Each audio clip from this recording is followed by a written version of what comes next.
The U.S. Navy gives 2 patrol ships to Manila to intercept China's takeover South China Sea.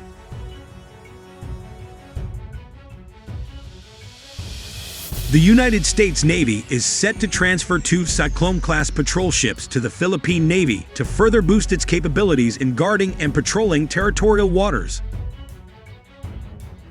Both the U.S. Monsoon and U.S. Chinook were officially decommissioned in a ceremony held in Bahrain on Tuesday after 28 years of coastal patrol service.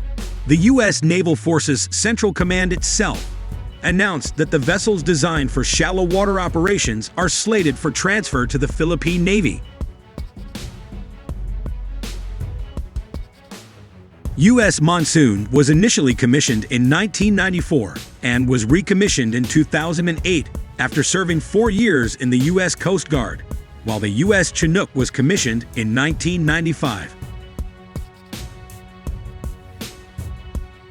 The U.S. Navy said the 2 were the last of a group of 10 ships designed for shallow water operations that were stationed in Bahrain. Last year, it decommissioned and transferred 5 patrol craft to the Royal Bahrain Naval Force, and just last week, 3 more were decommissioned and transferred to the Egyptian Navy. The U.S. Navy said Bahrain, Egypt, and the Philippines are members of the largest multinational naval partnership in the world called Combined Maritime Forces. Led by the United States, forces from the organization's 38 nations operate across approximately 3.2 million square miles of international water space in the Middle East. The partnership ensures maritime security and stability in some of the world's most important shipping lanes, it said. Meanwhile, the Philippine National Police has strengthened its partnership with the Philippine Coast Guard in safeguarding the country's territorial waters. Philippine National Police Chief Gen. Rodolfo Azurin Jr. met with Coast Guard Commandant Admiral Artemio Abu and discussed how to improve their partnership, including enhancing intelligence sharing, during a meeting last Monday.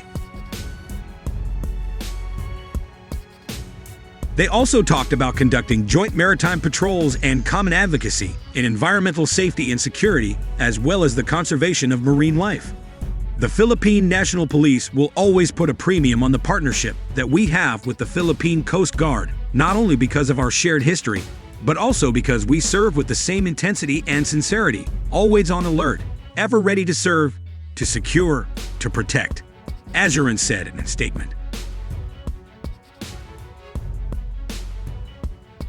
Azurin also expressed his gratitude to the Philippine Coast Guard for actively working with police units to provide conditions for marine safety, security, law enforcement, and even search and rescue operations. In another development, Filipino fishermen in Pag-asa Island have expressed gratitude to the Philippine Coast Guard and Philippine Navy for reportedly driving away a Chinese maritime militia vessel loitering in Philippine waters.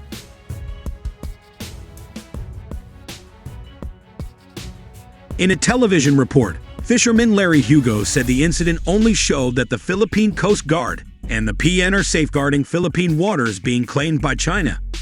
Philippine Coast Guard advisor for Maritime Security Commodore J. Terriella refused to comment when asked for his reaction, as he emphasized that they do not have information yet on the incident. Meanwhile, Philippine and U.S. security officials claim that the Defense Cooperation Agreement aims to strengthen the Philippine-U.S. military alliance and to reaffirm the commitment of the U.S. to defend the Philippines against external attacks. However, the agreement only deepens the Philippines' reliance on the U.S. for its defense. Instead of relying heavily on the U.S. for its national defense, the Philippines needs to pursue self-reliance to defend itself.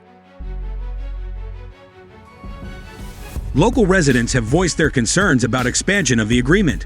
Governor Manuel Mamba of Cagayan Province has already conveyed the worries of his constituents that the agreement could turn his province into a key target of the Chinese military if a conflict involving the U.S. military breaks out over Taiwan. Although he said that it is the president's call, not mine, he emphasized that he is against EDCA sites in my province, and he raised the issue of the lack of local consultations and stakeholder participation in the proposed expansion of the Defense Cooperation Agreement.